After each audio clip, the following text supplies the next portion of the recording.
So, hi everyone. Just so you know, this is going to be recorded. Um, all right, still some people coming in, no big deal. All right. So welcome. My name is Rebecca, and this is my classmate, Kate. We are both students at St. Elizabeth University, where we're doing our dietetic internships, and we're doing our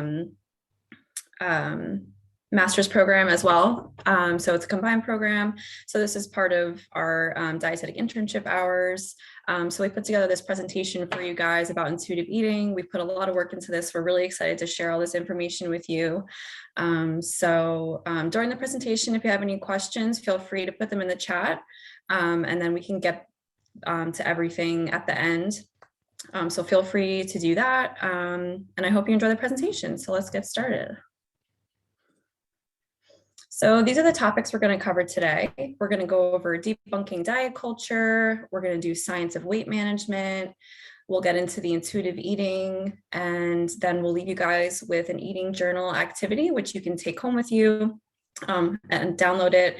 There's some nice exercises in there. So yeah. All right, so we are going to begin the presentation by talking about dieting, diet culture, and the harmful effects that both of these can have on the physical, social, and psychological health. All right. So first, I just want to define dieting and diet culture. Dieting is defined as restricting oneself to small amounts or special kinds of food in order to lose weight. And diet culture refers to a set of beliefs that values thinness, appearance, and shape above health and well-being. It places importance on restricting calories. It normalizes negative self-talk. And diet culture also labels certain foods as good or bad. It also promotes weight loss as a means of attaining a higher status. Diet culture also demonizes certain ways of eating, such as eating foods high in calories, fat, and sugar while elevating others. Okay. All right, so diet culture holds a major impact on many areas of our lives. Along with the influences listed on this slide, there are many more. So diet culture impacts the relationships between parents and their children. A parent's relationship with food and eating can negatively affect their child. So for example, if a parent frequently diets, their child may be influenced by this behavior. Diet culture is also widely promoted throughout social media. Many image-focused apps such as Instagram and TikTok promote unrealistic and unattainable body types for women and men. It also influences individuals to try new fad diets. So the diet industry has produced and promoted countless fad diets such as low fat, low carb, keto, etc. And endless conversations with other people about different types of diets influences others to partake in them. Diet culture also impacts people's relationships with physical activity. So instead of exercise being an enjoyable and stress-relieving hobby, exercise is seen as a way to compensate for bad eating. And it's framed as a penalty for giving into your cravings. Along with sharing new diets with others, those influenced by diet culture may comment on other people's eating habits and food choices. And this is a harmful yet unfortunately frequent situation. The impact of diet culture can also cause us to view our bodies as less than ideal. And this can lead to negative body talk and body image. Diet culture's impact on our food choices can also lead us to apologizing for our meal choices. And this behavior can cause guilt from choosing foods that aren't as healthy as others. All right. So even though diets are widely promoted throughout the diet industry, they're not sustainable. Dieting is a form of short-term starvation. So when you restrict your body of fuel, it's going to go into survival mode. Your metabolism slows down as your body efficiently uses every calorie. Along with your metabolism, your brain is also going to adapt by sending signals throughout your body that cause you to seek large amounts of food in order to survive. And these signals can escalate cravings for food. And as these cravings intensify, they can cause you to reject your diet and possibly lose control over eating. Ultimately, these diets are set up for people to fail. When someone fails a diet, it doesn't mean that they lack willpower. It means that their body was fighting against this short-term period of starvation. And your body is going to do absolutely anything to remain nourished. As stated before, diets aren't sustainable in the long term. In fact, a recent study compared 14 popular diets for weight loss, and the results showed how unsustainable these diets are. The researchers looked at the improvements in weight loss and cardiovascular health seen in several diets in the short and long term.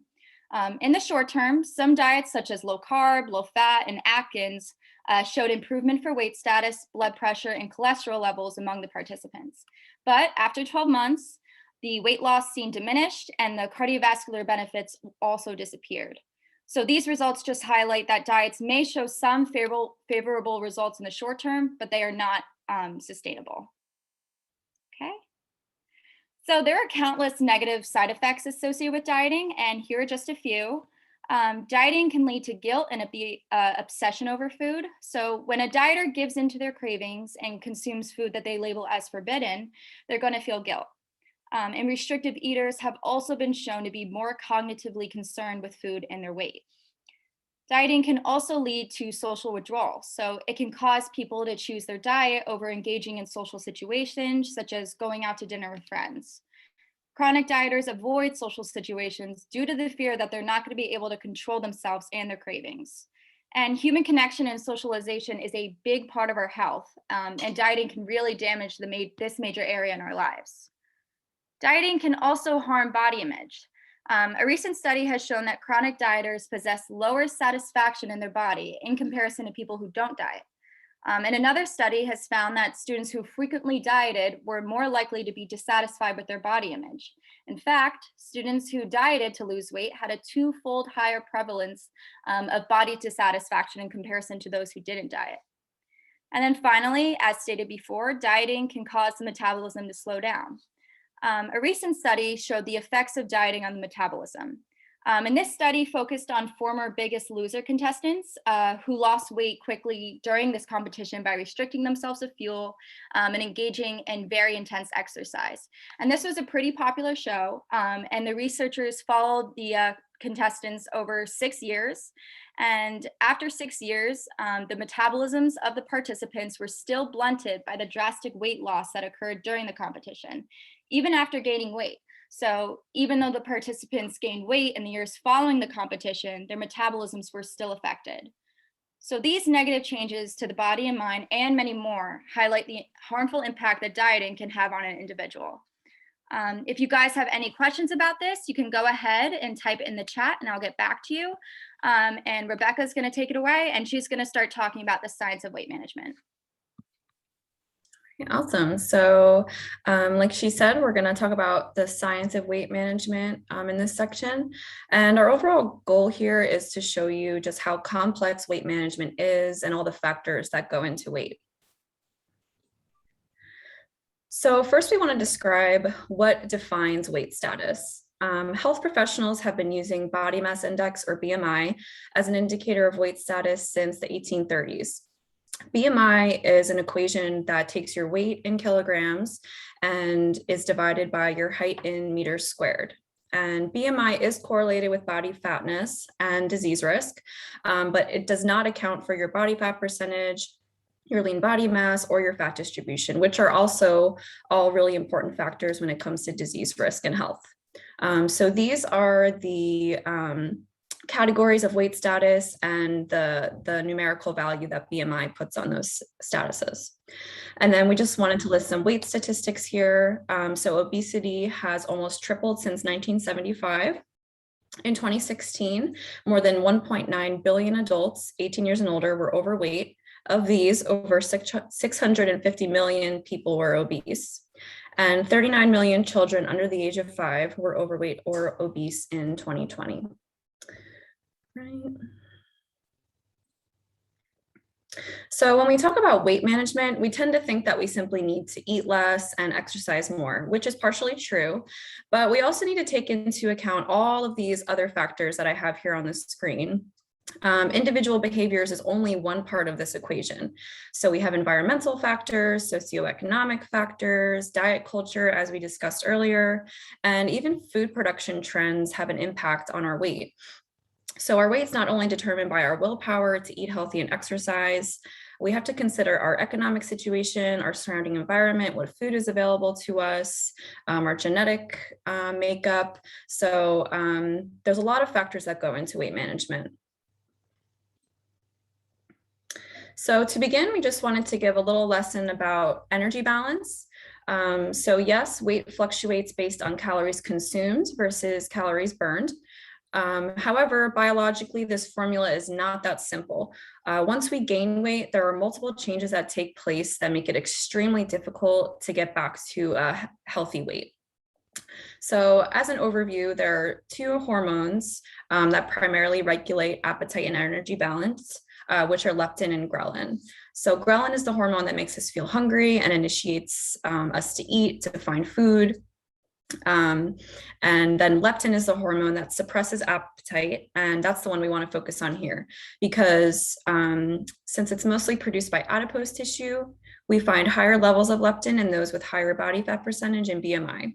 So you would think larger people should eat less. However, this isn't the case. The high amount of leptin might actually make these individuals more leptin resistant, meaning that they can't recognize when they're actually full and tend to eat more than they need to. So the point that we want to make here is that once the weight is gained, it's that much harder to lose that weight. And this is one of the reasons why, because you may not be able to recognize when your body is telling you to stop eating. And then we also wanted to highlight the set point theory because it's a pretty important up and coming theory over the last couple of years. So it's basically a theory that suggests that the human body tries to maintain a preferred weight range. And once weight is gained, the set point can increase, and then your body tries to protect that particular weight range, which makes it even harder again to lose weight. So this could be one reason why it's so hard for humans to struggle with weight loss. And then before we get into environmental factors, I just wanted you to ask yourself the following questions. Can you safely walk, run, and/or bike in your neighborhood? Are there safe parks where children can run and play? Is there a recreational facility in your area? So these are things you might not think about when it comes to weight management, but they can actually be really important when it comes to weight management. So all of these factors go into what we call built environment. So built environment includes the infrastructure of buildings, grounds around buildings, the layout of your community, even transportation systems, parks, and trails.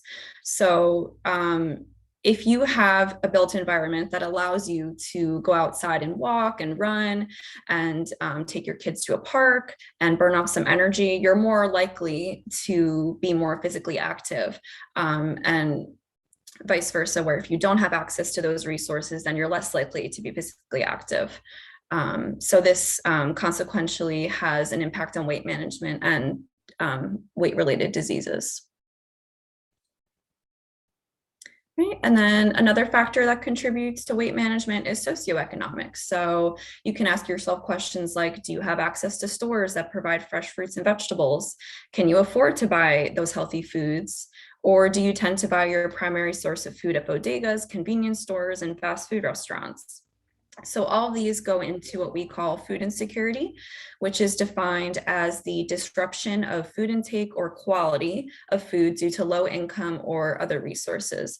And we want to highlight here that food insecurity is not only about the quantity of food that you're consuming, it's also about the quality. So if many times with food insecurity in food insecure neighborhoods, we find that obesity is more prevalent in those areas because they're primarily getting their sources of food at convenience stores and fast food restaurants where the foods are really cheap, but they're really dense in calories and but not nutritionally dense.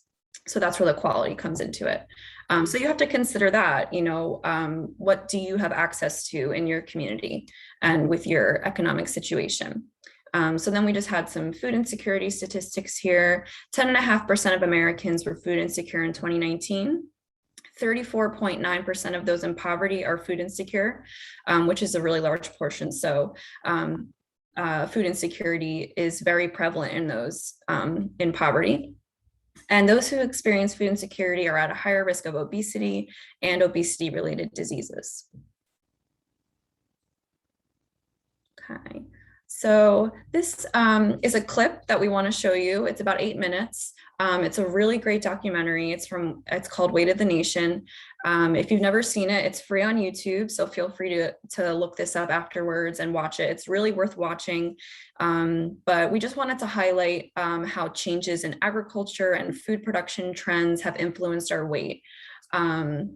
It's a really great documentary, so I highly recommend it. All right, so let's start the clip.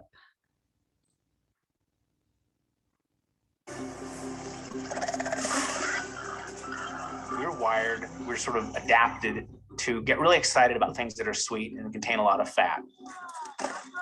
That very fat in the diet actually blunts our body's ability to pay attention to hormones that tell us to stop eating.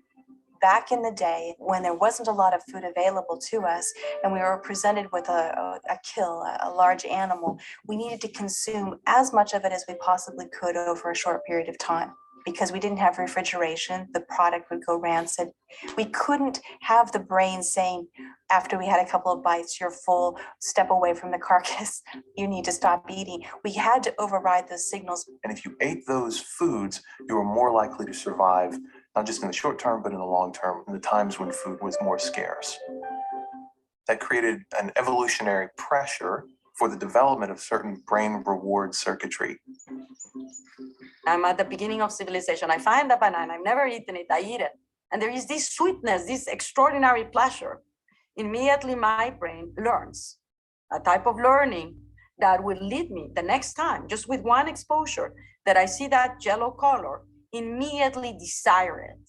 And it's not something voluntary, it's automatic, and it will motivate me to climb the tree, take the banana and eat it. And that conditioning is extremely powerful and it's indispensable for survival.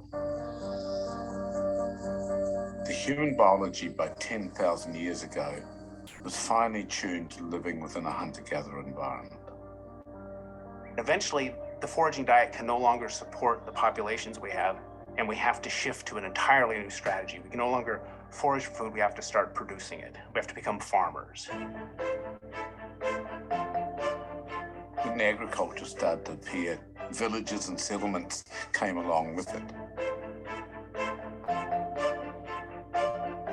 We started to live in very different environments.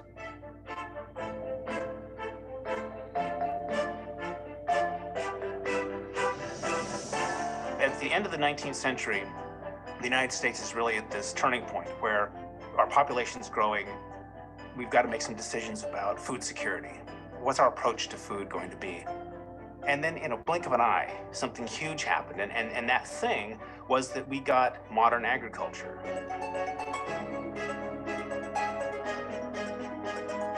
We realized that if we wanted to be strong militarily and be strong economically, we were going to have a ready supply of food. That was absolutely essential.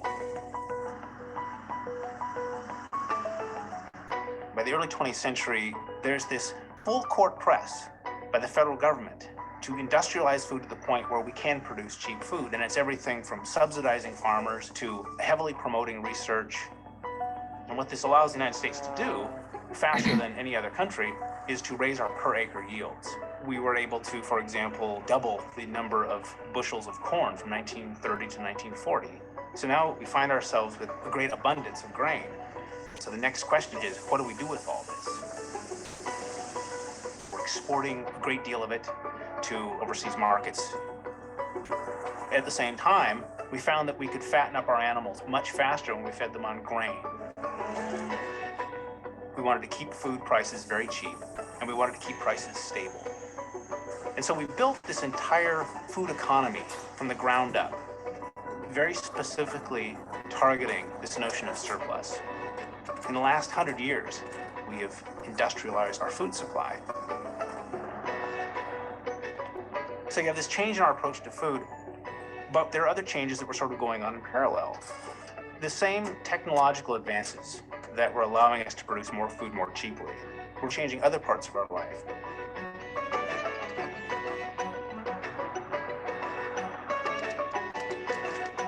question is, what changed in the last 30 years to make this obesity epidemic happen?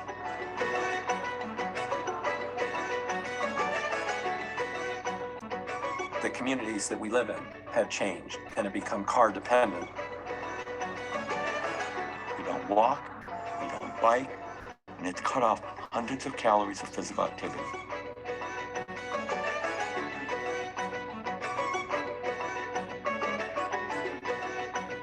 In fact, roughly 1 in 4 adults gets no physical activity at all. We are now this kind of automated society.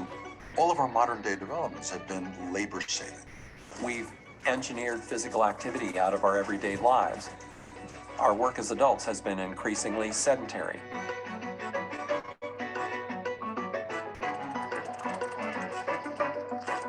We send messages on our computers and emails. We don't even walk to the next office to speak to somebody.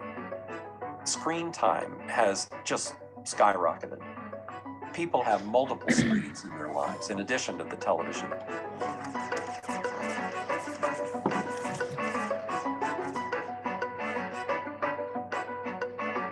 The number of calories we burn off has been diminishing in the setting of heavily advertised, calorically rich food that can be bought inexpensively. Our food environment is hostile to healthy eating. We're living in an environment in which it's possible to eat yourself into obesity on a single city block, and in which you can call in an unlimited number of calories. There's this relentless and powerful marketing of foods. You're basically taught that you can eat everywhere, you can eat every hour of the day, and that there's something gloriously wonderful about eating foods that are high in sugar, fat, and salt. It's all these cues in our faces. It's an assault, and it's something that we can't ignore. Everybody is so hectic and rushing around so much. Families are busy. There may not be a family meal. They have to get fast food, convenient food. That tends to be the least healthy food.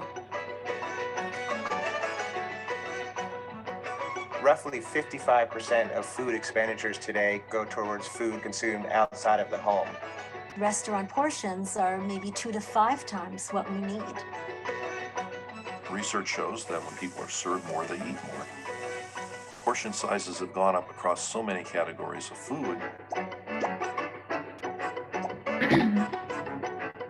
Today's American is eating and drinking about 600 more calories per day than they were in 1970. And that can easily add up to an additional 5 or 10 pounds of unnecessary weight gain through the course of a year. So obesity is the end result of a huge number of trends that have come together.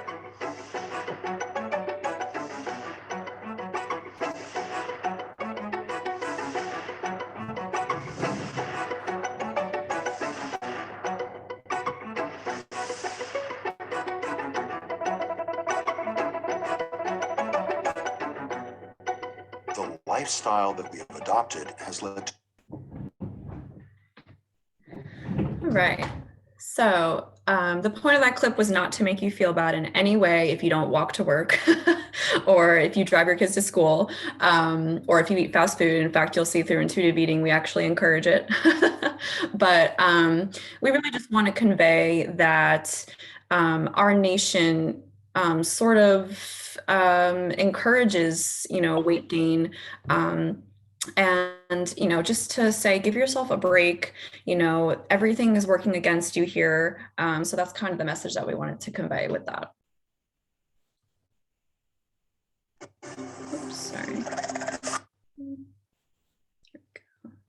All right, so now we're going to get into the fun part, intuitive eating. So I know it kind of seems like through all this information, it's like, what can we do? Everything's working against us. But we really believe that intuitive eating can be a way to make sense of all of this and to come to a place where you can be at peace with yourself, be at peace with your body, with your eating habits and eating behaviors. So we hope that through this information that you can see that intuitive eating can be a great way to deal with all of this. So let's get into it. So what is intuitive eating? Intuitive eating is eating in a way that is mindful, satisfying, and honors your body. So it's allowing yourself permission to eat whatever you want, tuning into your body's hunger and fullness signals, and dismissing guilt and shame around eating and weight. Definitely easier said than done. But so I think people always get hung up on intuitive eating when we talk about eating whatever you want, and that's totally understandable. People often say, I can't trust myself, I'll overeat, and it's not, I can't do that. And that's totally valid feeling to have when you're confronting this kind of eating style. But you'll see that through intuitive eating that you can learn to trust yourself. And that's what we want. We want to have trust in ourselves to be able to eat the foods that we want without feeling out of control. So that's really what intuitive eating is all about. Letting yourself eat the foods that you enjoy, having a positive image around eating and the way that you talk to yourself and the way that you treat yourself, and building that trust with yourself. All right, so this is the nitty-gritty of intuitive eating. There is a book that you can buy, and we're not trying to sell you anything, but if you want to learn more, just look up Intuitive Eating book, and it's by Tribal. We can send you the link in the email afterward if you want to check that out.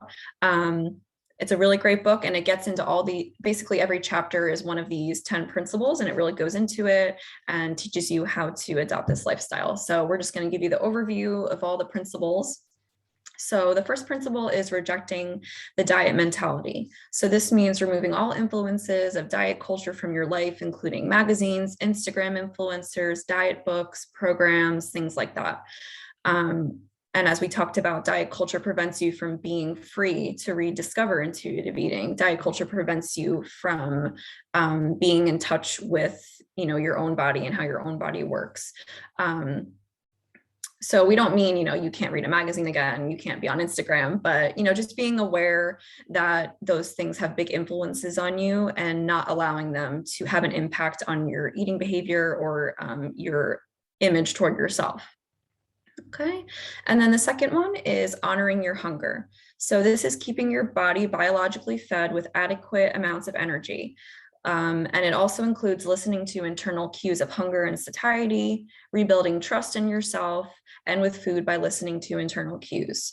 So through the intuitive eating journal that we're going to provide, and just the overall journey that you may go on if you choose to continue with intuitive eating, there are exercises that focus on cueing into when your body tells you that you're full and when your body tells you that you're hungry, because that's one of the things that is going to build your trust with yourself, and also prevent you from feeling out of control. So recognizing when you're actually hungry versus when you may just be stressed, when you may just be emotional, et cetera, when you're eating for reasons that aren't based on hunger, that's what we want to prevent. And also not restricting yourself when you are hungry. So that's kind of the bread and butter of intuitive eating. I think that's kind of the most important part. Okay, and then the third one is making peace with food. So this is giving yourself unconditional permission to eat foods that you enjoy and that satisfy your hunger. Restricting yourself of certain foods can lead to feelings of deprivation, as we discussed earlier with diet culture, and this can increase your cravings, which leads to overeating and guilt, and it's just a vicious cycle that goes around and around. So we want to stop that cycle and make peace with food.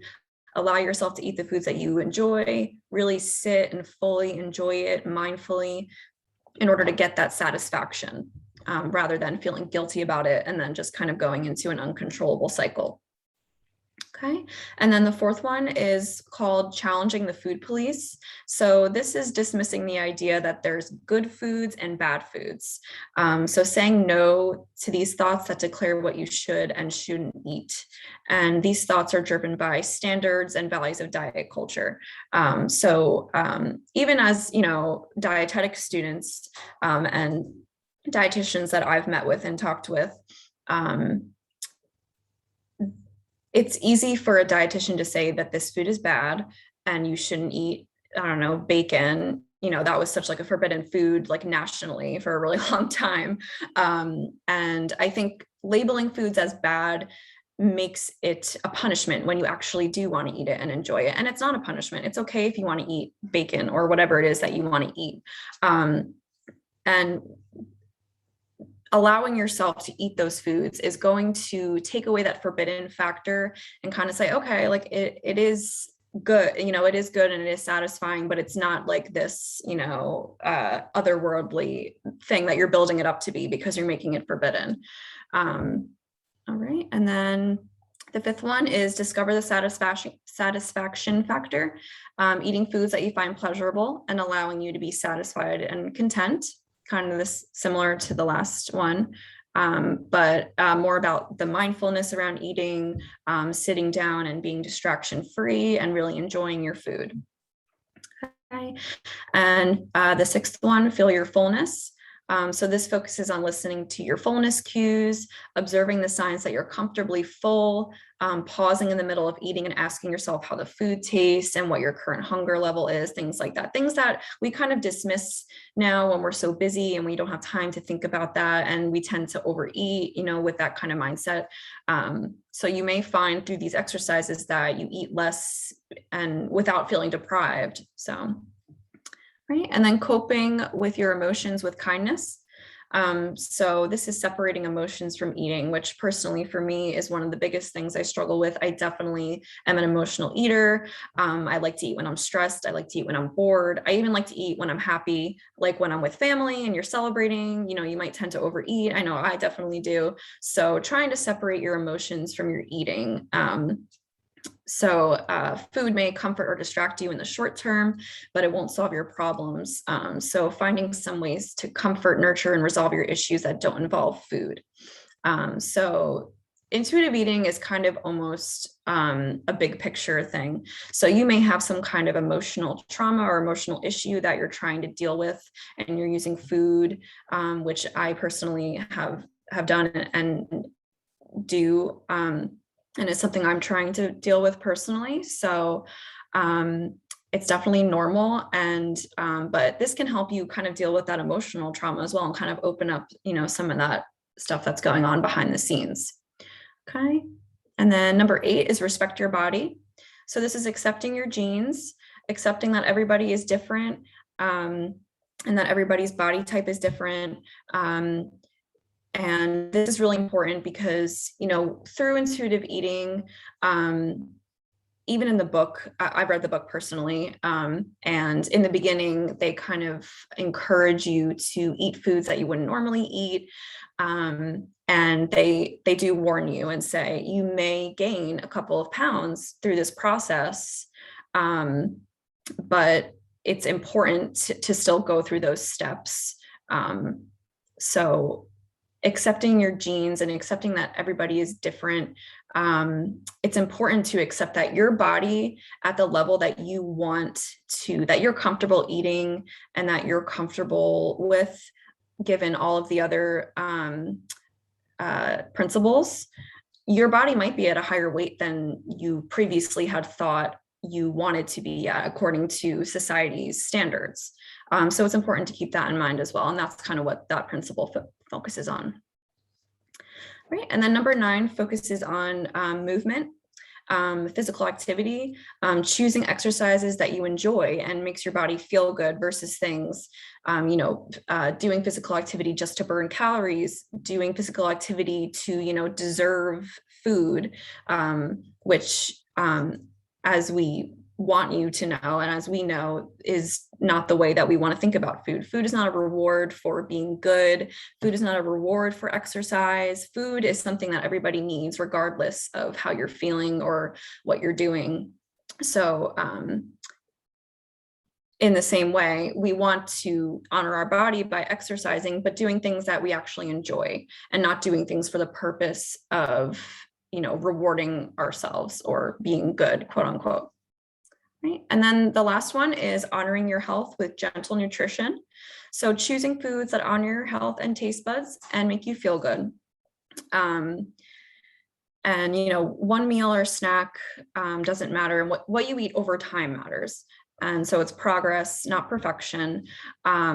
So while we want to enjoy foods, while we want to eat foods that we enjoy, quote unquote, indulgent foods, we also want to eat foods that are going to make us feel good. And personally, and I think a lot of people experience this with intuitive eating, that when they start out their journey, they're eating whatever they want, which is totally fine. And then they kind of find that when they're eating like cupcakes for breakfast, lunch, and dinner, that it doesn't really like feel that good physically. So I think, the conclusion that you kind of want to come to is that your body is going to feel the best when you're eating foods like fruits, vegetables, whole grains, but that it's also okay to eat that cupcake, once in a while or once a day even, so we still want to honor our health and honor your body with good food, but we also want to honor, our cravings. So that's kind of the gist of intuitive eating. That's the 10 principles. So again, there's lots of resources out there. There's, they have a website, there's a book, which is great. There's a lot of different resources out there. So feel free to pick up that book or look at the website. Okay. So with all the characteristics and principles that we listed, these are the characteristics of an intuitive eater. So research shows that intuitive eaters have lower emotional eating, lower body dissatisfaction, lower uncontrolled eating, as well as lower disordered eating, even triglycerides and blood pressure.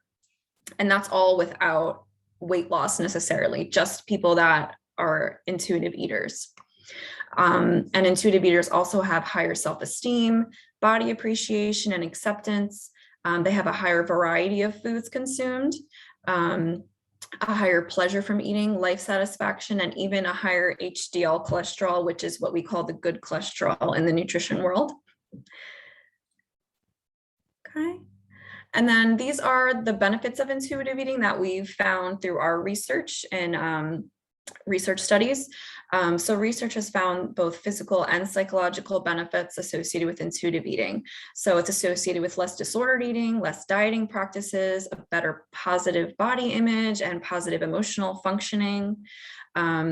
It's also associated with a lower BMI, higher levels of pleasure associated with food and eating, and fewer dieting behaviors and food anxiety. And it's also associated with improved blood pressure, blood lipids, dietary intake, and psychological health. And again, this is all absent of weight loss, which is amazing, and that kind of goes into what we're going to talk about next, which is the health at every size movement. So this is something we just wanted to bring up because it kind of links together with intuitive eating. They have a website, which is really great. It kind of goes into the nitty-gritty of what they do and what their movement is about, but we just wanted to give an overview. So it's a weight neutral movement that includes the acceptance of natural diversity in body composition, ineffectiveness and dangers of dieting for weight loss, importance of eating in response to hunger and satiety cues, much like intuitive eating, and the critical contribution of social, emotional, and spiritual, as well as physical factors to health and happiness. So with the health at every size, they're promoting interventions and solutions for health that don't really involve necessarily your weight or your BMI. They're focusing more on your social, emotional, spiritual, and physical factors. And weight loss may follow that, but it may not. So it believes that an appropriate healthy weight for an individual cannot be determined by numbers on a scale, BMI, or body fat percentage. Because as we know, there are people that have a higher BMI that are perfectly healthy. It's not an end all, health status. And it defines a healthy weight as a weight a person settles at in a fulfilling and meaningful lifestyle. Okay, and then here we just, again, wanted to highlight some of the research that highlights the success of the Health at Every Size initiative. And we've put some of the research studies down at the bottom if you wanted to check those out. So 6 randomized controlled trials compared health at every size to conventional obesity treatment, which is typically a restrictive diet with a high amount of physical activity. And studies showed that the health at every size approach was associated with improvements in blood pressure, blood lipids, physical activity, disordered eating, mood, self-esteem, and body image. And it also indicated that improvements in psychological and behavioral outcomes, self-esteem, and eating behaviors were noteworthy. So much like intuitive eating, health at every size has been shown to improve all of these signs of health, blood pressure, blood lipids, things like that, with the absence of weight loss. All right, so as Rebecca said, the Health at Every Size movement values listening to our internal regulators of hunger and satiety, similar to intuitive eating. And it also teaches people to concentrate on appetite and pleasure while eating. So a recent study compared a regular diet program to the Health at Every Size approach among female chronic dieters. And along with learning about the other values of health at every size that we noted before, the participants were also taught to let go of any restricting eating behaviors that they had in the past. And they were also educated in techniques to honor their internal cues. They were also taught to reject any external influences for eating, such as stress and negative emotions. And at the 2-year follow-up of this study, the participants in the Health at Every Size group showed a greater improvement in total cholesterol levels, blood pressure, daily energy expenditure, and controlled eating in comparison to the diet group. And again, all of these results were shown without any weight loss. In the diet group, they did have some short-term effects, but they weren't able to sustain them at the 2-year follow-up. And the Health at Every Size group also maintained their BMI throughout the study, while the diet group initially lost weight 6 months post-intervention, but they regained it at the 2 years. And these results just highlight how diets aren't sustainable and that a weight-neutral, body-positive approach can have long-term health benefits. And the Health at Every Size approach produces positive effects without weight loss and supports an individual's natural body weight. Okay. All right, so now I'd like just to cover hypertension, its causes, ways to manage your blood pressure, and the link between hypertension and intuitive eating. So hypertension, also called high blood pressure, is a blood pressure that is higher than normal. Hypertension is a very prevalent condition in the United States, with tens of millions of adults having it, and many of them don't have it under control. And this is a serious issue because hypertension puts those at risk for heart disease and stroke, which are 2 leading causes of death in the United States. High blood pressure can arise due to lifestyle choices such as inadequate exercise or excessive consumption of high sodium foods. Okay. All right, and here are just some of the different blood pressure values for normal blood pressure, elevated, and then the different stages of hypertension. And I just want to stress the importance of getting your blood pressure measured regularly because hypertension has no warning signs or symptoms. So the only way to know if your blood pressure is high is by getting it measured. So whether you measure it yourself or at a visit in the doctor, it's really important. Okay. And I think we all know about this subject already, considering many of you are also students. Everyone experiences short-term periods of stress. And I just want to cover what happens in our bodies when we are under stress. So during a period of stress, the body releases stress hormones, adrenaline and cortisol into the blood. And these hormones then prepare the body for a fight or flight response by elevating the heartbeat and constricting your blood vessels. So when this stress passes, the blood pressure then returns to its pre-stress level. Studies have shown that stress cannot cause hypertension, but it can have an effect on its development. Stress can cause repeated blood pressure elevations, which may eventually lead to hypertension. Stress can also be known to contribute to risk factors for hypertension, such as poor diet and excessive alcohol consumption. So finding appropriate, healthy ways to manage your stress will not only benefit your heart, but will also benefit your mental health. Okay. So here are some healthy stress reducing techniques that you can incorporate into your everyday routine.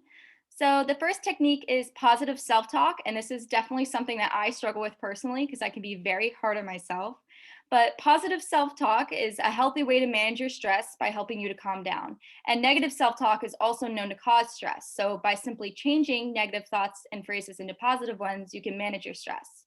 So for example, instead of saying, I can't do this, you can say, I'll do the best I can, I got this. Instead of saying, I can't believe I messed up, you can say, I'm human, it's okay to make mistakes and I can fix this. And then the second technique involves emergency stress relievers that are going to help you diffuse stress in the moment. And some examples include counting to 10 before you speak or react, taking slow, deep breaths, going for a quick walk, or if the situation isn't urgent, sleeping on it and then responding to it the next day, among many others. And then the third technique is engaging in regular, relaxing activities that you enjoy.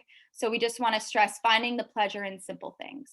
And some examples include playing with your kids or your pets outside if possible, going for a walk outside, or maybe going for a run or a bike ride to clear your mind, among many other methods.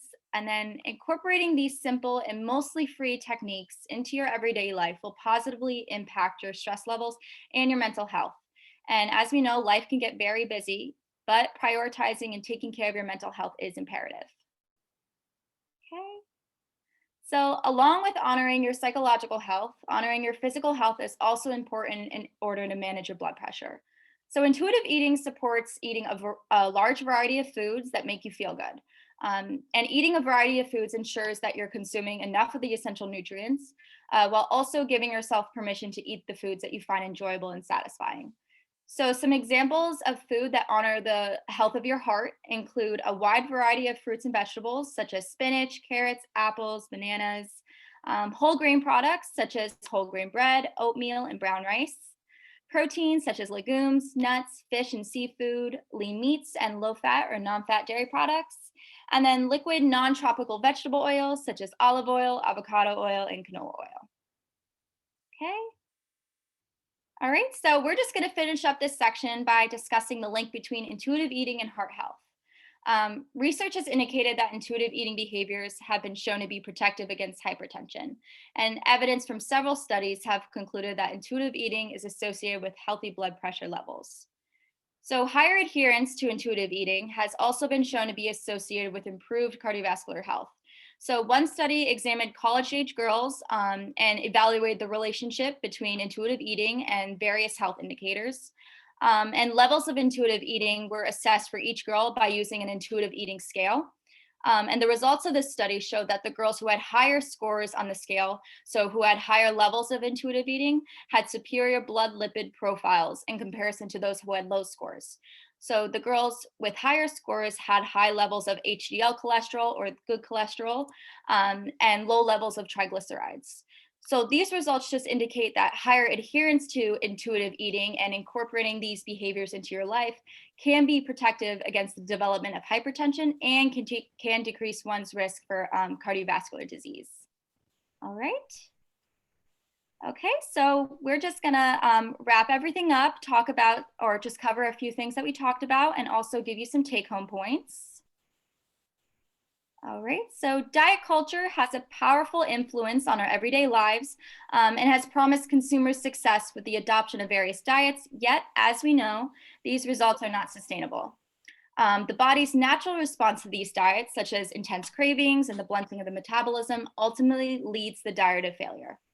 And this failure to lose weight is not caused by a lack of willpower.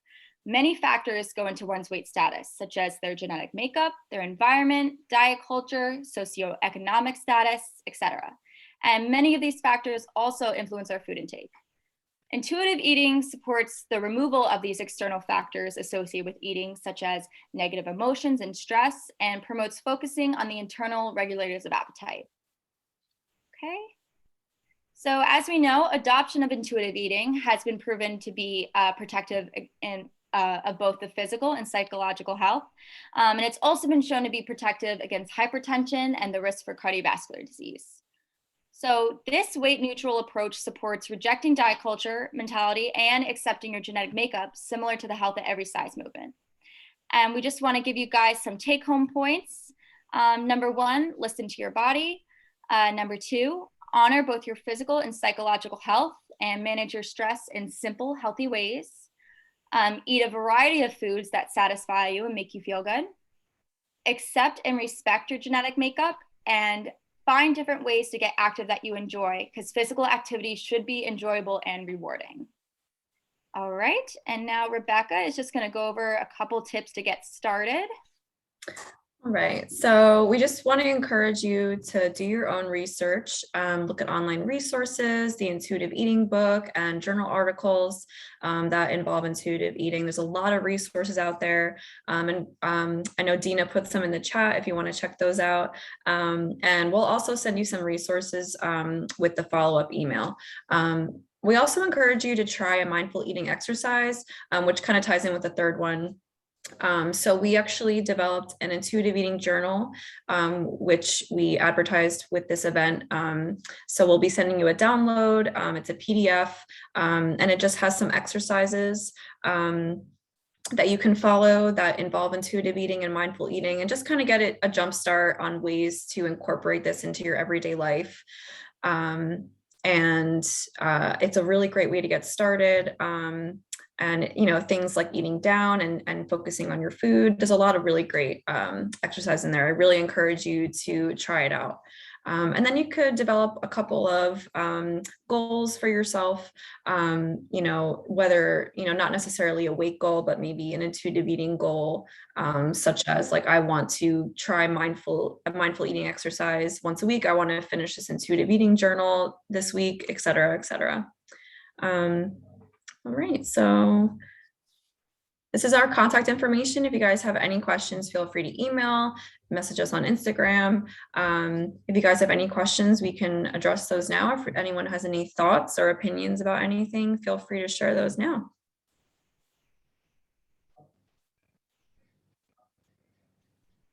I had one.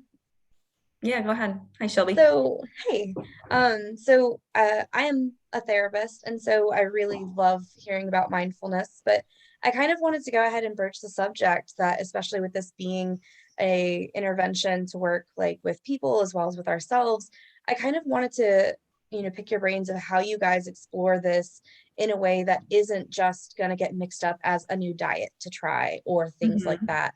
Because I know, especially like I've worked with clients that deal with eating disorders or addictive behaviors. And so I'm really curious as to how you guys sort of change that narrative so that this doesn't just kind of get conceptualized as a new diet to try, like a paleo diet, or I know keto has been a really big one that a lot of people try and talk about.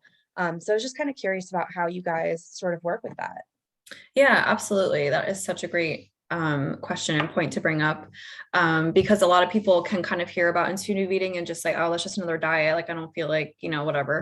But I think once you kind of get into it and look at the principles and kind of hear more about it, you find that it's very personal, and there's not going to be there's not going to be a diet plan. There's not going to be anything telling you how many calories you can eat or how much activity you have to do. It's really up to you. It's really all about what you want to do and how much you want to put into it and how much you want to eat based on your own body.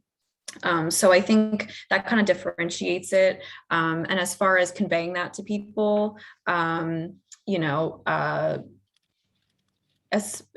with the journal that we're going to give you, it's very, it doesn't even focus really on setting a goal for, okay, you're only going to eat, this for Monday or whatever. You're only going to eat this amount of calories on Monday and whatever. It's more about, just finding out what you want to do, finding out how you feel about eating and how you feel about, eating something that's forbidden to you, or let's say. So, Kate, I don't know if you want to add anything. Yeah, I feel like that's pretty much it. It's just the complete opposite of restriction. It's just eating based on how you feel. It's just really just staying in touch with yourself during a meal. That's what we want to stress, basically. Awesome. Thank you guys so much. Mm-hmm. Does anyone else want to add anything before we finish?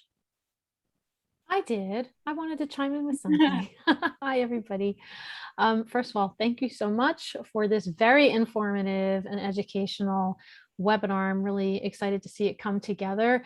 For those of you who know me and have worked with me, I am an adjunct professor at Lehman College, and one of the classes I teach is life cycle nutrition. And one of the things that we bring up is that when we are all children, newborns, toddlers, etc., we have an innate ability to self-monitor how much or how little, how hungry we are. We recognize our hunger and fullness cues. We run around without worrying about what we look like, and we just enjoy life in that way. And so there's aspects of this approach that really brings us back to what we were naturally meant to do before external factors kind of threw us off track, before we ended up chronically dieting, before we ended up being involved in other people's drama and food dysfunctions and how that affected us. So it's kind of stripping away all of that and bringing it back to just like, what does it feel like just to be naturally happy and enjoying food for the sake of nourishment and enjoyment. So I really love this approach. Thank you. Yeah, and thanks so much, Tina. Yeah. All right, well, if no one has anything else to say, then I guess we're done. And we will send you a follow-up email with that intuitive eating journal. We'll put some of the links in there that we included in the chat if you missed them. And then feel free to contact us. We'll put our contact information in the email as well if you have any more questions. So thank you so much for coming, guys. We really appreciate your support. Thank you, everyone.